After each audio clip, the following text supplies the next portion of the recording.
On a gray October morning in 1978, a long-haul trucker named Wade Garrity was driving the switchback road through Hollow Ridge in the mountains of West Virginia when his headlights caught something standing in the fog. Two girls, barefoot, standing perfectly still at the edge of the tree line, as if they had simply stepped out of the forest and forgotten how to keep walking. Wade slowed his rig to a crawl. He would later tell investigators that for a moment, just a moment, he thought about driving past. Something about the way they stood there made the hair on his arms rise before he even understood why. These were Eliza and Faith Blackwood. 11 weeks earlier, they had vanished from these same mountains without a trace, and an entire search operation, dozens of volunteers, and 2 state police units had failed to find a single footprint. Now, here they were. No cuts, no bruises, no sign that they had spent nearly 3 months alone in the wilderness of an Appalachian autumn.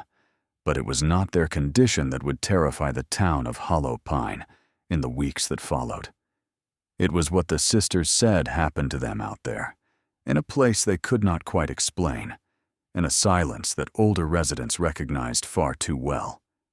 This is the story of the Blackwood Sisters, and the 11 weeks that still cannot be explained. Hollow Pine sits in a fold of the Allegheny Mountains, the kind of town you do not pass through on your way to somewhere else, because there is no road that leads anywhere else first. In 1978, it had a population of just under 900 people, most of them connected in some way to the Cauldron Creek Coal Company, which had been slowly shutting down its operations for the better part of a decade. The town itself was a single main street, a church with a white steeple gone gray with coal dust, a general store, and a scattering of houses that climbed the lower slopes of the surrounding ridges before the forest simply swallowed the roads whole. Beyond the last house on Briar Hollow Road, there was nothing but mountain, ridge after ridge after ridge, folding back on themselves, thick with oak and hemlock, and a fog that seemed to gather in the hollows even on clear days. People in Hollow Pine did not talk much about the mountains behind their houses, not because there was nothing to say, but because there was too much, and most of it sounded foolish in daylight. Older residents, the ones whose grandparents had settled the hollow before the coal company ever arrived, still carried fragments of stories passed down through generations. They spoke of lights that moved through the high ridges at night, lights that were not lanterns and were not stars. They spoke of a particular stretch of forest, somewhere past the third ridge, where compasses spun and dogs would not go, and where, if you stood very still, you could sometimes hear your own name called from a direction that made no sense. Most of these stories shared a single name, one spoken quietly and almost never more than once in any conversation. The old folks called it the Hollow Folk, or sometimes simply the Quiet Ones, and they rarely explained themselves beyond that. A trapper named Jessup Cale, who worked the high ridges alone through much of the 1930s, used to tell anyone who would sit still long enough that he once left a line of traps strung along the third ridge and returned the next morning to find every single one sprung and emptied, with no blood, no fur, and no tracks belonging to any animal large enough to have done it. He never trapped that stretch of mountain again, and he never gave a clear reason why. The younger generation called this superstition. They had radios now, and televisions, and a paved road that finally reached the county seat. The old stories felt like something that belonged to a darker, more frightened version of Appalachia, one that modern life was supposed to have left behind. But every family in Hollow Pine, if pressed, knew at least one relative who claimed to have seen something up in those hills that they could never quite put into words. And every family knew to keep their children close to the tree line, even if they could not say exactly why. The Blackwoods were one such family, and in the summer of 1978, they would learn exactly why those old warnings had survived as long as they had. The third ridge in particular had a reputation that outlasted whatever practical reason anyone could give for it. Hunters avoided it out of habit rather than belief, the way a person avoids a certain step on a staircase long after the loose board has been fixed. Even the surveyors who had mapped land for the coal company decades earlier reportedly left a strange gap in their charts around that section of mountain, a blank patch that successive generations of clerks simply copied forward without ever questioning why it was there. Earl Blackwood had worked the Cauldron Creek mines for 19 years before a collapse in the eastern shaft took most of the feeling out of his left leg and all of his patience for being underground. By the summer of 1978, he worked odd jobs around Hollow Pine, fixing roofs and engines, while his wife Coral kept their small house on Briar Hollow Road and raised their 2 daughters. Eliza Blackwood was 17 that summer, quiet and capable, the kind of girl other mothers in town pointed to as an example of responsibility. She had her father's steady hands and her mother's watchful eyes, and she had taken on much of the caretaking for her younger sister since their grandmother passed 2 winters before. Faith Blackwood was 11, and she was, by every account given afterward, a different kind of child entirely. Teachers described her as bright but distant, prone to long silences and longer stares. Out classroom windows toward the ridge line, she told her mother once that the forest behind their house had a sound to it, a low hum just under the wind, and that sometimes the hum got louder when she stood at the edge of the yard at dusk. Coral Blackwood told her daughter to stop talking nonsense and come inside for supper. One night that spring, according to a story Coral would only repeat years later, Faith had set down her fork at the dinner table and asked, in a perfectly calm voice, whether anyone else in the family ever felt like the trees were counting them. Earl had laughed it off as a child's overactive imagination. Eliza had simply reached over and taken her sister's hand. Coral, for her part, said she did not sleep well that night, though she could not have explained to anyone exactly why. The Blackwood house stood closer to the tree line than any other home on Briar Hollow Road, separated from the dense climb of Hollow Ridge by little more than a sagging fence and 40 feet of overgrown pasture. Earl had always meant to move the family further down the valley. He never got the chance to follow through. Rounding out the people closest to this story was Sheriff Otis Pruitt, a broad, soft-spoken man who had known the Blackwood family for over 20 years and who would end up carrying the weight of this case for the rest of his career. Pruitt was not a superstitious man. He believed in fingerprints, footprints, and the slow, grinding logic of police work. The events of that summer would test every one of those convictions. The morning of July 9th, 1978, started like any other.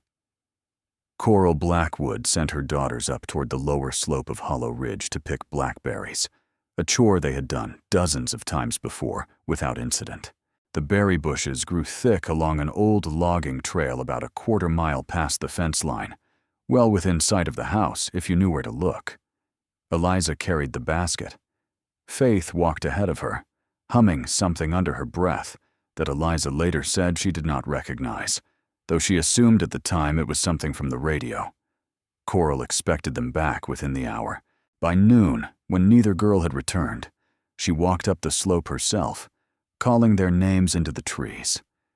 She found the basket first, sitting upright at the edge of the logging trail, blackberries spilled across the dirt, as though it had simply been set down mid-task. A single sandal lay a few feet further in, half buried in leaf litter, untouched by any sign of struggle. There were no footprints leading further into the woods. There were no footprints leading back. The dirt around the basket was undisturbed, except for the small marks the girls had left walking in. What troubled Coral most, she told Sheriff Pruitt that afternoon, was the family dog. Their old hound, Buster, had followed the girls up the slope as he always did, but Coral found him sitting rigid at the edge of the logging trail, refusing to go a single step further into the woods. He would not bark. He would not whine. He simply sat, staring into the trees, and would not be moved. Word spread through Hollow Pine faster than Sheriff Pruitt's cruiser could climb the gravel road up Briar Hollow. By late afternoon, neighbors had gathered in the Blackwood's front yard with flashlights and shotguns they had no real intention of using, simply because carrying something felt better than carrying nothing. The light over the ridge turned that particular shade of gold that comes only in the hour before an Appalachian dusk, and more than one person there that day would later say the color of it had never looked quite right to them again. By that evening, every able-bodied adult in Hollow Pine was walking the lower ridge with flashlights, calling two names into a forest that gave nothing back. The search for Eliza and Faith Blackwood would become, by the standards of the county, the largest in its history. Within 3 days, state police had joined the local volunteers. Within a week, search dogs were flown in from 2 counties over, along with a small team from the Cumberland Search and Rescue Division. The dogs found the girls' scent easily at the logging trail. They followed it, noses down, tails working, for almost exactly 200 yards into the forest. Then, according to 2 separate handlers who worked the case independently of each other, the dogs simply stopped. Not from fatigue, and not from confusion in the usual sense. Both teams described their animals as suddenly disoriented at the same approximate spot on the ridge, circling, whining, and ultimately refusing to continue forward, no matter how their handlers encouraged them. One handler, a woman named Patricia Voss, who had worked search and rescue for over a decade, told a local reporter that she had never seen a trained dog behave that way. She said it was not fear, exactly. It was more as if the scent itself simply stopped existing at that point on the ridge, as cleanly as if someone had erased it. It was not only the dogs that seemed to malfunction near that spot. 2 separate searchers reported that their compasses spun freely for several seconds before settling, and one volunteer's wristwatch reportedly stopped entirely for the better part of an hour before resuming on its own, keeping otherwise perfect time for years afterward. Sheriff Pruitt dismissed the watch as a coincidence at the time. He would mention it again, unprompted, more than once in later years. By the second week, a reporter from the Charleston paper had made the long drive out to Hollow Pine, and the story of the missing sisters began appearing in print across the state, though the stranger details were largely left out of those early articles in favor of a simpler, more comfortable narrative about 2 lost children and a community pulling together to find them. Search parties on foot pushed past that point repeatedly over the following weeks, covering miles of terrain in every direction. They drained a small pond near the 3rd ridge. They searched abandoned mining structures left over from an older, smaller operation that had closed decades before Cauldron Creek ever opened. They found nothing. No clothing, no remains, no sign that 2 young girls had ever passed beyond that 200-yard mark. It was during the 2nd week of searching that the first rumors of strange lights began circulating among the volunteers themselves, not just the old-timers. Several search team members, exhausted men working long shifts in unfamiliar terrain, independently reported seeing pale lights moving low through the trees on the higher ridges at night. None of them could explain what they saw. Most refused to discuss it on the record.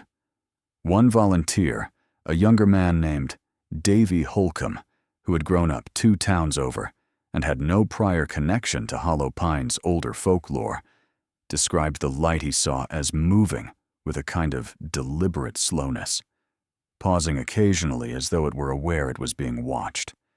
He said it never came closer than a few hundred yards, and that it vanished the instant he tried to point it out to the volunteer standing beside him. Davy quit the search the following morning and did not return, despite having no family obligations or other excuse anyone in town could identify. By the start of August, the official search had scaled back to a skeleton operation, a handful of officers checking in on tips that grew increasingly strange and increasingly desperate. The town of Hollow Pine, meanwhile, was coming apart in quieter ways. Coral Blackwood stopped leaving the house except to walk the tree line at the edge of her property, calling her daughters' names into the trees every evening at dusk, a ritual neighbors watched with a mixture of grief and discomfort. Earl Blackwood, unable to work, unable to sleep, spent his days walking sections of the ridge alone, ignoring repeated warnings from Sheriff Pruitt that the terrain was too dangerous for one man on a bad leg. Some families in Hollow Pine began keeping their own children inside after dark, regardless of how far their homes sat from the ridge. A handful of households, mostly newer arrivals, with no generational ties to the area, packed up and left the valley entirely before the end of summer, citing job opportunities elsewhere that neighbors quietly understood to be only part of the truth. The older residents reacted differently. Several elderly women in town, women who had largely kept to themselves for years, began visiting Coral Blackwood with a frequency that surprised her. They did not bring casseroles or condolences. They asked careful, specific questions about exactly where the girls had been standing when they vanished, and whether Faith had ever mentioned hearing anything strange in the months before. When Coral mentioned, almost in passing, that Faith used to talk about a low hum coming from the trees, one of the visiting women went pale and left without finishing her tea. One of those women, an 80-something widow named Thomasina Briggs, who lived alone at the far end of the valley, returned a second time a week later and sat with Coral for nearly an hour without saying much of anything useful at all. Near the end of the visit, she told Coral, almost as an afterthought, that the mountain had taken a child from her own family once, long before Coral was born, and that the child had come back exactly the way these things always seem to come back. When Coral asked what that meant, Thomasina only patted her hand and said some things were easier to live with if you didn't ask them out loud. Earl, meanwhile, grew more reckless with each passing week. Late in August, he failed to return from one of his solo walks along the ridge until well past midnight, and when Sheriff Pruitt finally found him, Earl claimed he had only been gone for an hour, utterly convinced of it, despite the moon having already crossed most of the sky. He never went looking alone again after that night, though he never fully explained why either. Sheriff Pruitt, for his part, kept the official investigation moving along conventional lines. He brought in the FBI for consultation given the possibility of abduction. He re-interviewed every adult who had been in contact with the girls in the weeks before they disappeared. He found no suspects, no motive, and no evidence of any human involvement at all, a fact that left him more unsettled than any suspect ever could have. By September, most of Hollow Pine had quietly accepted that the Blackwood sisters were gone, and that whatever had happened to them on that ridge would likely never be fully understood. Wade Garrity's truck rolled to a stop on the morning of October 4th, and the two girls standing in his headlights did not move toward him right away. He described them later as looking less frightened than simply tired, the way someone looks after a very long walk rather than after a very long ordeal. Eliza was the one who finally spoke, asking Wade in a flat and oddly formal voice what month it was. Within an hour, both girls were back in Hollow Pine, and within a day, doctors had confirmed what would become the most disturbing detail of the entire case. Eliza and Faith Blackwood showed no signs of malnutrition, dehydration, exposure, or injury of any kind. Their hair had grown several inches. Their nails were long but clean. They were, by every clinical measure, two girls who had simply been somewhere comfortable for 11 weeks, rather than lost in an Appalachian wilderness through the height of summer and into the first frost of autumn. Neither girl could explain, in any way doctors or investigators found coherent, where they had actually been. What they did describe, slowly and only in fragments over the following weeks, was a place beyond the third ridge that they could not seem to locate again on any map. They spoke of pale lights that moved through the trees without sound, lights that did not flicker the way fire does, and did not move the way any vehicle could on terrain that steep. They spoke of voices calling their names from inside the forest, voices that sounded impossibly like their mother and father, even when their actual parents were nowhere near. Faith, in one interview that Sheriff Pruitt kept out of the official press release, described a clearing where the light never seemed to change, where it was never quite day and never quite night, and where the low hum she had mentioned hearing for years finally became loud enough to feel inside her chest rather than just hear with her ears. She also said the air in that place smelled faintly sweet, like crushed pine needles mixed with something she could not name, and that her own shadow had never once fallen in any particular direction the entire time she was there, no matter where the light seemed to be coming from. Eliza, when asked separately about the same detail, confirmed it without being told what her sister had said, a small but unsettling consistency that investigators noted carefully in their files. Both girls also agreed, independently, that their clothing had never gotten dirty, torn, or even noticeably worn during the entire 11 weeks, despite supposedly wearing the same shorts and t-shirts the whole time. The clothes Eliza and Faith were found in were tested at a state lab and showed no unusual chemical residue, no signs of having been laundered recently, and, strangest of all, almost no wear consistent with 11 weeks of continuous use. Eliza, older and more guarded, would only say that time did not behave normally in that place. When pressed on what she meant, she said simply that 11 weeks had not felt like 11 weeks to her at all. It had felt, she said, like an afternoon. Both girls insisted that whatever or whoever called to them in that clearing had never been unkind. That detail, more than any other, was the one investigators struggled hardest to reconcile with everything else in the case. In the weeks following the sisters' return, Sheriff Pruitt organized a renewed search of the Third Ridge, this time focused not on finding the girls, but on finding the place they described. A small team, including 2 state geologists and a forestry expert from the county extension office, hiked the area methodically, mapping terrain that had gone largely unsurveyed for decades. What they found did not explain the case, but it deepened it considerably. Sheriff Pruitt later admitted, in those same private notes found after his death, that standing inside that clearing for the first time had left him with a feeling he never managed to put into words for anyone else on the team. He said the air felt thinner there, not in any way a barometer would register, and that for several seconds he could not remember which direction he had walked in from, despite having marked the trail himself not 20 minutes earlier. He said the feeling passed quickly, and that he chose deliberately not to mention it to the rest of his team that day.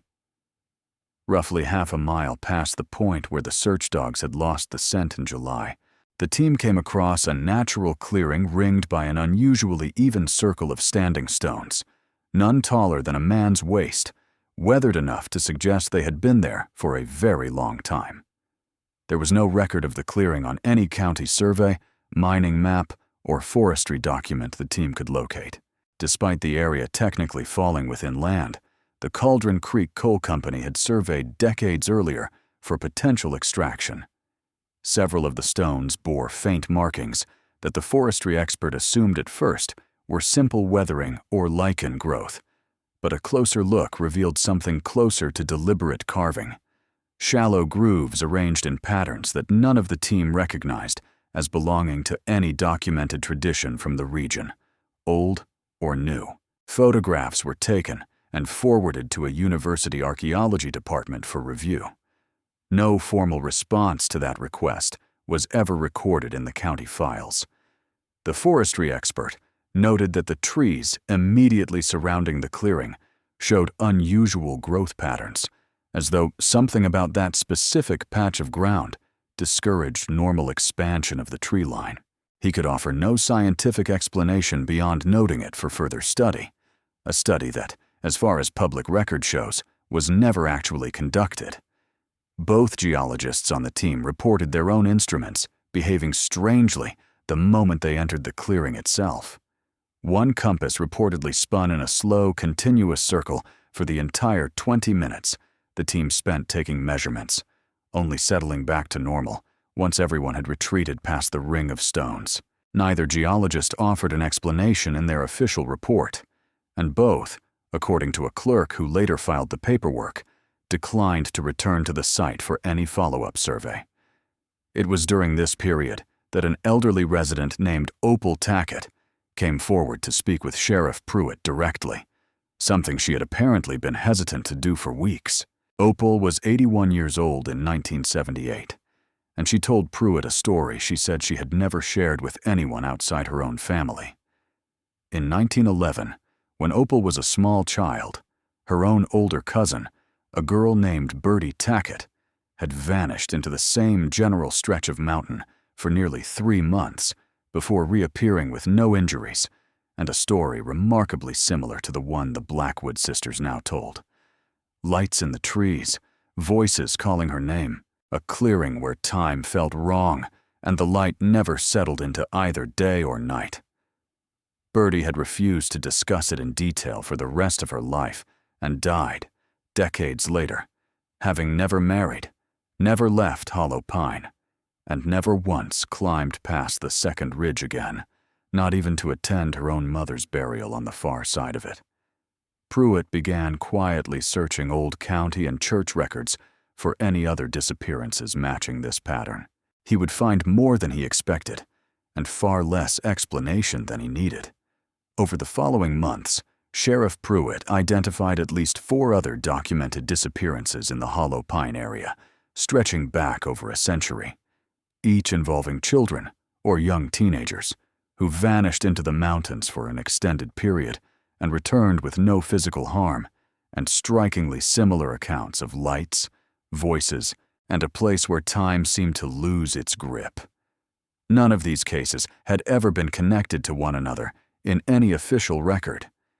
Each had been treated, at the time, as an isolated tragedy, with an unsatisfying but presumably mundane explanation: exposure and confusion, most often cited as the official cause, despite the complete absence of physical evidence supporting it.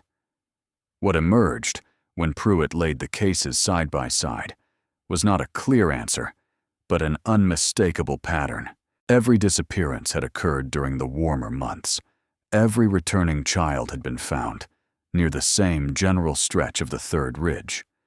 And in every single case, the children who came back eventually stopped speaking about what happened to them at all, retreating into a silence that lasted, in several documented instances, for the rest of their lives.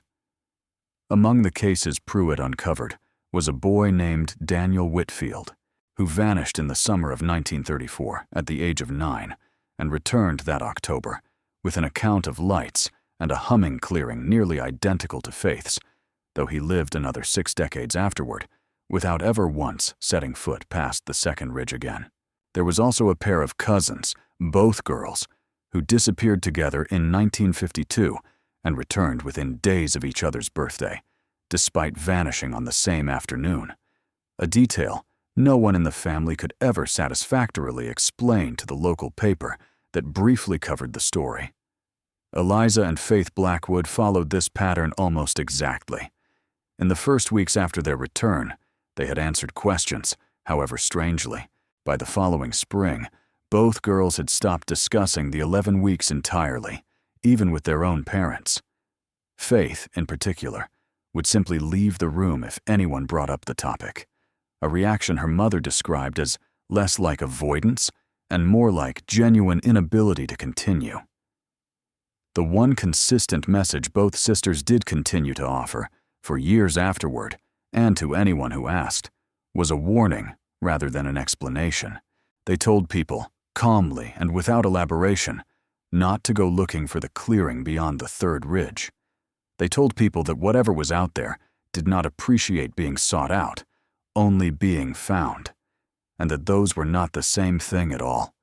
Sheriff Pruitt, nearing the end of his career by the time he compiled his private notes on the case, wrote in a personal journal that was later found among his effects that he no longer believed the Blackwood sisters had been lying, confused, or traumatized into false memory. He wrote that he simply believed there were parts of those mountains that did not behave according to any rule he had spent his career learning to trust. The official case file on Eliza and Faith Blackwood was eventually closed as an unresolved disappearance with a fortunate resolution, a classification that satisfied almost no one who had actually worked the investigation.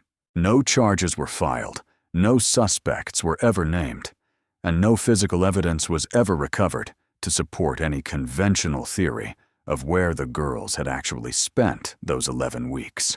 Earl Blackwood passed away in 1989, never having fully recovered from the strain of that summer. Coral Blackwood lived for many years afterward in the same house on Briar Hollow Road, though neighbors said she stopped walking the tree line at dusk sometime in the early 80s, around the same time she began keeping the curtains on the forest facing side of the house permanently drawn. Eliza Blackwood left Hollow Pine in her early 20s and built a quiet life for herself several counties away, declining every interview request that ever reached her for the remainder of the 20th century. Faith Blackwood stayed closer to home for some years before eventually moving as well, though she has, by all available accounts, never spoken publicly about the events of 1978 in any detail beyond what was recorded in those first weeks after her return. For years afterward, the official position of the county was that the sisters had likely survived through a combination of fortunate weather, foraged food, and severe psychological dissociation that prevented them from accurately recalling their own ordeal. Privately, almost no one in Hollow Pine who had actually lived through that summer believed this explanation, though almost everyone agreed it was easier to repeat than the alternative. A journalist from a regional magazine attempted a follow-up piece in the early 1990s and left town after 4 days, telling a colleague afterward that nobody would go on record, and that 2 different people had warned her, politely but firmly, to stop asking questions about the third ridge. No further disappearances matching this pattern have been documented in the Hollow Pine area since the late 1970s, though longtime residents are quick to note that this likely says more about how thoroughly people now avoid the third ridge than about anything having actually changed up there. The standing stones discovered by Sheriff Pruitt's team were never excavated, studied, or revisited by any official body. The clearing itself, according to a small handful of hunters who claim to have stumbled across it in the decades since, is difficult to find on purpose, even when you know roughly where it should be, and unsettlingly easy to find by accident when you are not looking for it at all. One such hunter, a man in his 40s, who asked a local outdoors forum not to use his real name, posted in the early 2000s that he had wandered into a ring of low stones while tracking a deer near the third ridge, and that his watch and his hunting partner's watch had shown 2 different times when he checked them only minutes apart, despite both having been synchronized that same morning.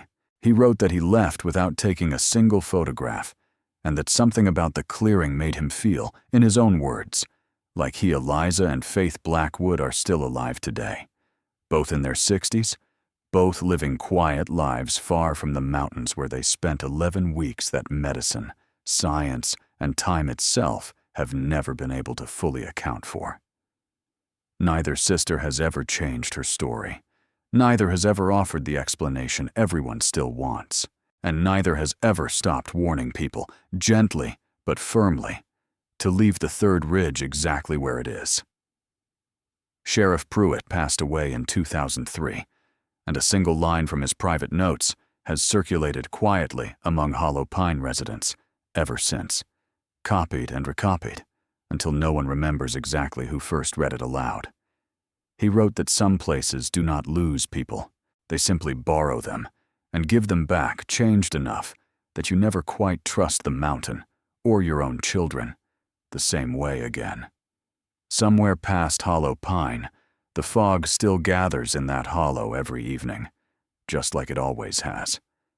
And somewhere past the second ridge, locals say, if you stand very still in the right kind of silence, you can still hear something that sounds almost like your own name, This is a work of fiction.